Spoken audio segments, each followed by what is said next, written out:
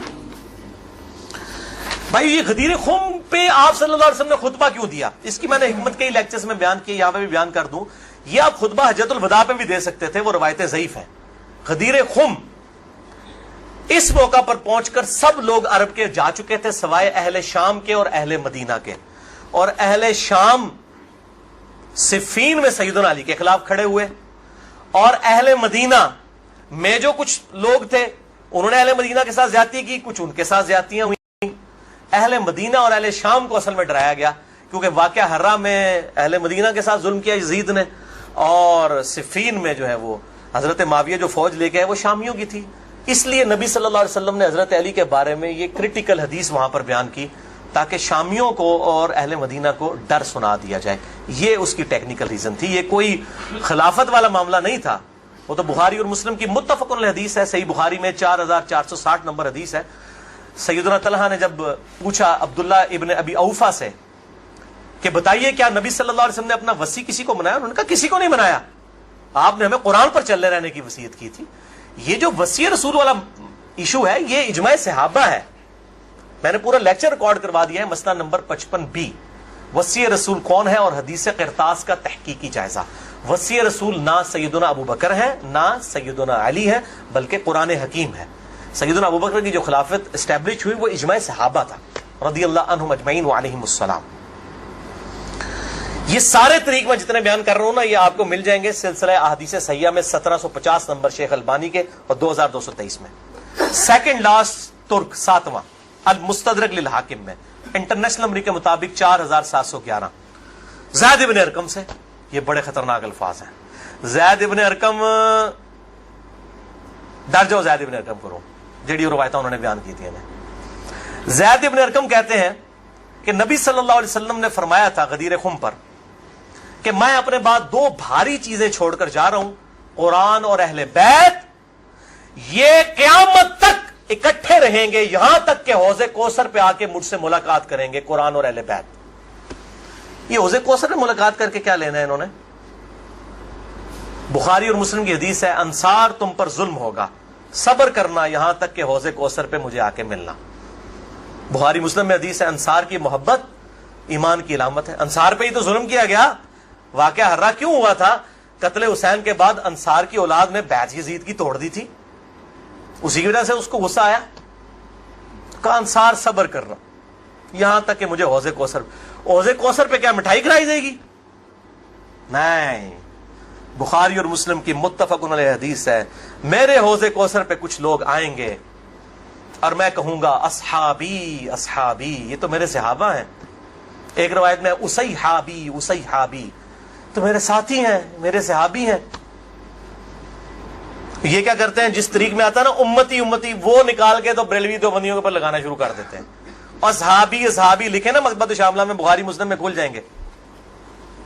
تو آپ صلی اللہ علیہ وسلم فرماتے ہیں کہ میں جب ان کو حوض کوثر سے پلانے لگوں گا میرے ان کے درمیان ایک دیوار کھڑی کر دی جائے گی اور مجھے کہا جائے گا اللہ کے نبی آپ کو نہیں پتا آپ کی وفات کے بعد یہ لوگ دین سے الٹے قدم پھر گئے تھے، انہوں نے دین میں بدعتیں جاری کر فرماتے ہیں میں کہوں گا سحقن سحقن لمن غیر بعدی سحقن سحقن لمن بدل بعدی، ان پر پھٹکار ہو جنہوں نے میری وفات کے بعد میرا دین بدل دیا، جنہوں نے میری وفات کے بعد میرے دین میں تغیر کر دیا۔ اب یہ ایک اور پنڈورا باکس ہے، اس کو بھی میں یہاں پر کلوز کرتا ہوں۔ جسے شوق ہو میری زندگی کا اہم ترین لیکچر مسئلہ نمبر 96 عظمت صحابہ رد المنافقین اور سنی شیعہ کے اختلاف کا تحقیقی جائزہ اہل سنت پاک.com پر جو ہے وہ دیکھ لیں۔ ہر ایک چیز میں سے ایک جن برآمد ہوتا ہے۔ 8واں طریق اس سے ریلیٹڈ ہے، غدیر خم کا تو نہیں لیکن ریلیٹڈ ہے، اس لیے میں نے اس کو بیان کرنا ضروری سمجھا۔ المستدرک للحاکم میں انٹرنیشنل نمبر کے مطابق 4628۔ اس جتنی میں حدیثیں بیان کر رہا ہوں شیخ البانی، شیخ زبیر لزئی، امام ذہبی، امام حاکم رحمہم اللہ اجمعین تمام نے ان کی تصحیح کی ہوئی ہے۔ میں کو کار بیک نہیں، عالم ضعیف حدیثیں بیان کر رہا نا جو قواعد اللہ سناولی کرتا ہے، تو بھائی جی 10 گھنٹے نہ مکن حدیثاں، میں صرف صحیح حدیثیں بیان کر رہا ہوں جن کے اوپر اتفاق ہے سب کا۔ یہ حدیث بھی بڑی اہم حدیث ہے۔ ابو ذر غفاری کا غلام تھا ایک ابو ثابت، وہ کہتے ہیں میں جنگ جمل کے بعد حضرت ام سلمہ ہماری جو ماں ہے جو آخر میں فوت ہوئی واقعہ کربلا کے بعد بھی، ام سلمہ ام المؤمنین رضی اللہ تعالی عنہا و علیہ السلام، کہتے ہیں میں ان کو ملنے گیا، اماں نے پوچھا، اماں ام سلمہ ہوتے اگر میں لیکچر دیا نا بنو امیہ کے خلاف جتنی حدیثیں ہیں نا، جتنی حدیثیں ممبروں پہ لعنت کرنے والے کے خلاف، سیدنا علی کو گالیاں دینے والوں کے پر عتاب، سب کی سب ام سلمہ سے ہیں۔ ام سلمہ پہ اگر ایک میں پورا لیکچر دے سکتا ہوں کہ انہوں نے جو بنو امیہ کے خلاف حدیثیں روایت کی ہیں، ام سلمہ نے، نبی صلی اللہ علیہ وسلم کی بیوی، یہ کوئی بریلوی دیوبندی اہل حدیث شیعہ نہیں تھی بھائی، نبی صلی اللہ علیہ وسلم کی بیوی تھی۔ یہاں پر بھی ام سلمہ کو وہ تابعی کہتا ہے میں تو جمل سے آیا ہوں، تو انہوں نے پوچھا کہ بتائیے جنگ جمل میں کیا حال ہوا؟ ان کا اماں میں جنگ جمل میں جو ہے وہ سیدنا علی کا ساتھی تھا۔ اچھا، کہتے ہیں لیکن صبح کے وقت جب میں نے اپنے مخالف لشکر میں سیدہ عائشہ کو دیکھا تو میرا دل ڈولنے لگ پڑا کہ یہ ٹھیک ہے یا وہ، حالانکہ وہ تو کتنی حدیثیں ہیں کہ میری ایک بیوی پہ خوف کے کتے بھونکیں گے، حدیث خوف پہ پورا باب شیخ البانی نے باندھ دیا، میں نے 72 حدیثوں میں نقل کیا، سیدہ عائشہ پہ کتے بھونکے، اس کے بعد پوری زندگی روتی تھی، وہ تو ابن زبیر ان کو آگے لے گئے، اس کے بعد سیدنا علی نے ان کو معاف بھی کیا، اور ایک الگ سے ایک ٹاپک ہے، مسئلہ 101 میرا دیکھ لیں۔ بہرحال سیدہ عائشہ رضی اللہ تعالیٰ عنہ کو دیکھا دل ڈگمگا گیا، کہتے ہیں پھر میں نے جب ظہر کی نماز پڑھی تو اللہ نے میرے دل کو مضبوط کر دیا کہ نہیں علی حق پر ہے، تو ہم نے جنگ کی، اور ظاہر ہے وہ تو کلین سویپ ہوا، سیدنا علی جنگ جیت گئے۔ تو ام سلمہ نے پتہ کیا کہا؟ انہوں نے یہ نہیں کہا کہ یہ مشاجرات صحابہ مجھ سے کیوں ڈسکس کر رہے ہو، دو ہی ٹھیک نے، انہوں نے کہا ابو ثابت تو نے بڑا ہی اچھا کام کیا، میں حضور کی بیوی ہوں، میں نے خود نبی صلی اللہ علیہ وسلم سے یہ بات سنی تھی کہ قرآن اور علی یہ قیامت تک ساتھ رہیں گے یہاں تک کہ یہ مجھے حوض کوثر پہ آ کر ملے۔ اس سے مراد ہی کہ حضرت علی زندہ رہیں گے، مراد یہ ہے کہ علی کا جو سٹانس ہے اور قرآن یہ ساتھ ہیں، دونوں علی اور قرآن ساتھ رہیں گے یہاں تک کہ حوض کوثر پہ آ کے مجھے ملے۔ اوتھے نازمیاں دی لگے گی پھینٹی، حوض کوثر تے تم ملن گے تو پھر یہی کچھ ہوئے گا نا، سحقن سحقن لمن غیر بعدی، وہاں پہ یہ ہوگا۔ اچھا، تو یہ الحمدللہ سارے طریق مکمل ہوئے۔ آخر میں 3 حدیثیں بیان کر کے اس کو کنکلوڈ کرتا ہوں۔ المستدرک الحاکم میں صحیح سند کے ساتھ 4717 نمبر حدیث ہے، ایک طریق شیخ البانی شیخ زبیر علی زئی دونوں نے صحیح کہا، امام حاکم امام ذابی نے موافقت کی کہ آپ صلی اللہ علیہ وسلم نے فرمایا اللہ کی قسم ہم اہل بیت کے ساتھ جو بغض رکھے گا اللہ تعالیٰ اسے ضرور دوزخ میں داخل کرے گا۔ کہتے ہیں یزید کا معاملہ اللہ پہ چھوڑیں، امام ذہبی نے لکھا ہے کہ سب سے بڑا ناسبی یزید تھا،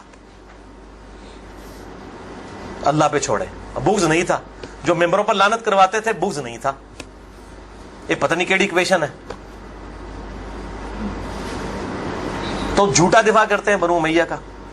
اور اسی کا طریق ہے 4712 نمبر اور سلسلہ احادیث صحیحہ میں 2488 شیخ البانی لے کر آئے ہیں، یہ بہت خطرناک ہے۔ آپ صلی اللہ علیہ وسلم فرمایا اگر کوئی شخص پوری زندگی حجر اسود اور مقام ابراہیم کے درمیان نمازیں پڑھتا رہے اور روزانہ روزہ رکھے اور اس حال میں مرے کہ اس کے دل میں بغض اہل بیت ہے، اللہ کی قسم ضرور دوزخ میں ڈال دیا جائے گا۔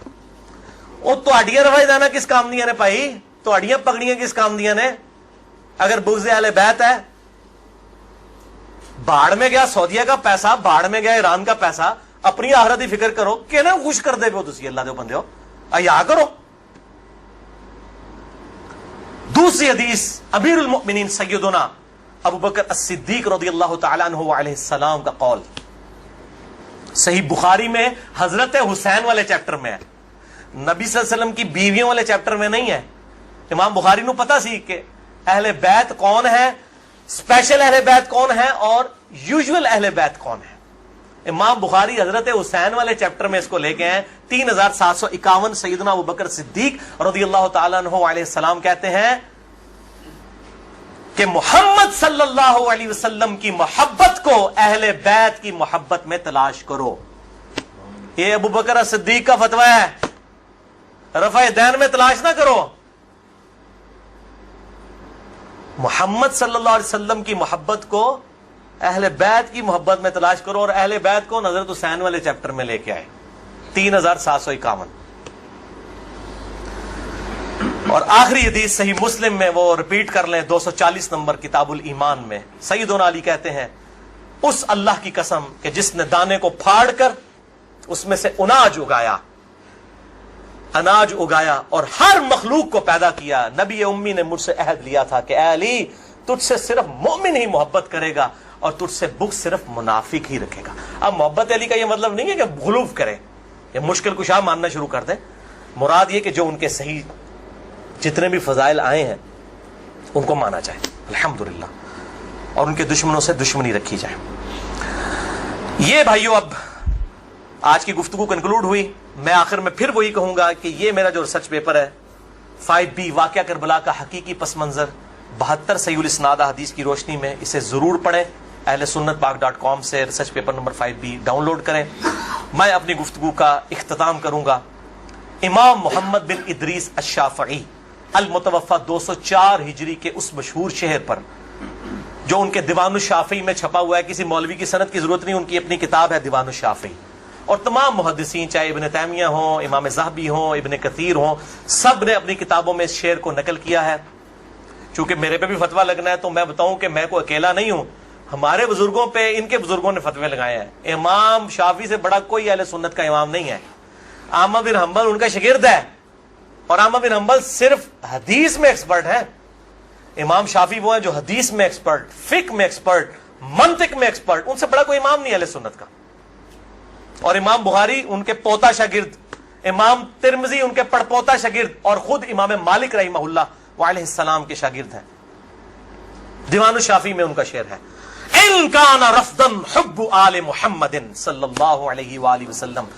اگر آل محمد کی محبت کا نام تم کہتے ہو رافضی ہونا ہے، شیعہ بھی نہیں رافضی، فلیشہد الثقلان انی رافضی. تو جنوں انس گواہ ہو جاؤ، اے بریلویو دیوبندیو اہل حدیث شیعہ سب کے سب، چاہے جنوں میں ہو چاہے انسانوں میں ہو، من الجنت والناس، وہ والا بھی من الجنت والناس، گواہ ہو جاؤ. فلیشہد الثقلان انی رافضی، ہاں میں پھر رافضی ہوں، میرے رافضی ہونے پر گواہ ہو جاؤ.